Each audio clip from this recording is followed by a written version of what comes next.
Shalom, Assalamualaikum warahmatullahi wabarakatuh. Om Swastiastu, Namo Buddhaya, salam kebajikan. Perkenalkan, nama saya Brahima Kesek dengan nomor induk mahasiswa 21142011128 dari kelas A3 Fakultas Keperawatan Universitas Pembangunan Indonesia Manado.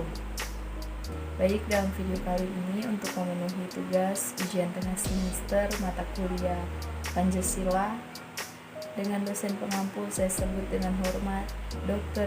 Anda Dewi Ceharende MSI, untuk membahas tentang konsep dan urgensi pendidikan Pancasila serta konsep urgensi Pancasila sebagai dasar negara.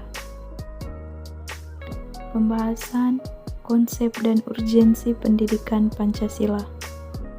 Urgensi pendidikan Pancasila yaitu dapat memperkokoh jiwa kebangsaan mahasiswa sehingga menjadi dorongan pokok dan bintang penunjuk jalan bagi calon pemegang tongkat estafet kepemimpinan bangsa di berbagai bidang dan tingkatan. Sistem ekonomi Indonesia yang dalam Pancasila dan Undang-Undang Dasar 1945 dikenal sebagai demokrasi ekonomi berlandaskan gotong royong, pada praktiknya lebih condong ke sistem ekonomi liberal yang makin memarginalkan kelas bawah. Kesenjangan ekonomi tampak dengan jelas karena dalam sistem liberal seperti ini hanya orang-orang kaya yang tambah kaya, sebaliknya orang miskin makin terpuruk. Kekayaan tanah tumpah darah Indonesia yang sebetulnya dikelola untuk kesejahteraan rakyat dikuasai oleh pihak asing dan konco-konconya.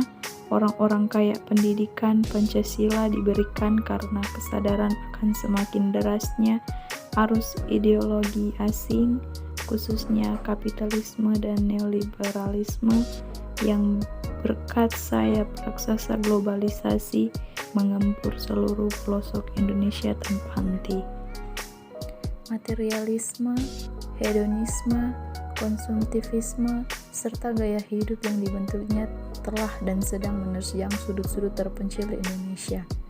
Nilai-nilai Asia yang sangat digandrungi remaja dan kaum muda itu dikhawatirkan akan semakin melunturkan nilai-nilai Pancasila. Oleh sebab itu, dirasakan pendidikan Pancasila sebagai suatu keharusan. Pendidikan Pancasila bertujuan untuk memberikan pemahaman benar akan Pancasila. Tidak disadari sering Pancasila yang diajarkan akan Pancasila yang tidak benar dan merupakan bentuk tersamar dari ideologi yang justru bertentangan dengan Pancasila. Oleh sebab itu, Pancasila yang diajarkan dalam pendidikan Pancasila adalah Pancasila yang dapat bertanggungjawabkan secara yuridis, konstitusional, dan objektif ilmiah. Secara yuridis konstitusional, Pancasila adalah dasar negara yang merupakan dasar dalam penyelenggaraan pemerintahan negara. Secara objektif ilmiah, Pancasila adalah paham filsafat yang dapat diuraikan dan diterima secara rasional. Bung Karno menegaskan bahwa nilai-nilai Pancasila digali dari bumi pertiwi. Dengan kata lain, nilai-nilai Pancasila berasal dari kehidupan sosiologis masyarakat Indonesia.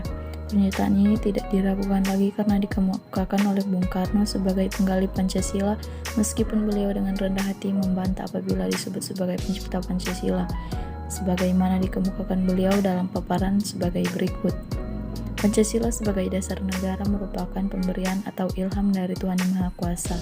Apabila dikaitkan dengan teori kualitas dari Notonegoro bahwa Pancasila merupakan penyebab lahirnya kemerdekaan bangsa Indonesia, maka kemerdekaan berasal dari Allah, Tuhan Yang Maha Esa.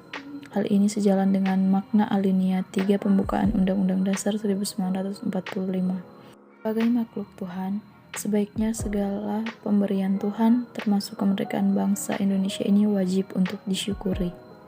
Urgensi Pancasila sebagai dasar negara. Urgensi Pancasila sebagai dasar negara yaitu 1. Agar para pejabat publik dalam menyelenggarakan negara tidak kehilangan arah. 2. Agar partisipasi aktif seluruh warga negara dalam proses pembangunan dalam berbagai bidang kehidupan bangsa dijiwai oleh nilai-nilai Pancasila. Demikian, pada gilirannya nanti cita-cita dan tujuan negara dapat diwujudkan sehingga secara bertahap dapat diwujudkan masyarakat yang makmur dalam keadilan dan masyarakat yang adil dalam kemakmuran. Insinyur Soekarno menggambarkan urgensi Pancasila secara ringkas tetapi meyakinkan. Pancasila adalah satu dasar falsafah dan juga satu alat pemersatu bangsa yang juga pada hakikatnya satu alat mempersatukan dalam perjuangan melenyapkan segala macam penjajahan terutama imperialisme. Memahami urgensi Pancasila sebagai dasar negara bisa menggunakan dua pendekatan, yaitu pendekatan institusional dan pendekatan sumber daya manusia. Pendekatan institusional adalah membentuk dan menyelenggarakan negara yang berdasarkan pada nilai-nilai Pancasila sehingga negara Indonesia dapat mewujudkan tujuan negara atau terpenuhinya kepentingan sosial. Sementara itu, pendekatan sumber daya manusia terdapat pada dua aspek, yaitu orang-orang yang akan menjalankan pemerintahan dengan cara melaksanakan nilai-nilai Pancasila secara murni dan konsekuensi di dalam mengembangkan tugas dan bertanggung jawab, sehingga kebijakan negara akan menghasilkan kebijakan yang mengedepankan kepentingan rakyat. Tetapi melihat kejadian yang jauh dari sikap penerapan nilai-nilai Pancasila pada Indonesia seperti masyarakat yang hanya memeluk agama tertentu karena faktor mayoritas sehingga ia tidak bisa menjalankan ajaran agamanya dengan baik, sikap tidak adil terhadap sesama hanya karena perbedaan suatu hal, aksi bentrok antar suku karena rendahnya kesadaran dan rasa persatuan, dan perlakuan tidak adil di beberapa tempat sosial karena faktor perbedaan ras. Untuk mengatasi beberapa masalah yang ada perlu pemahaman yang mendalam terhadap urgensi Pancasila sebagai dasar negara.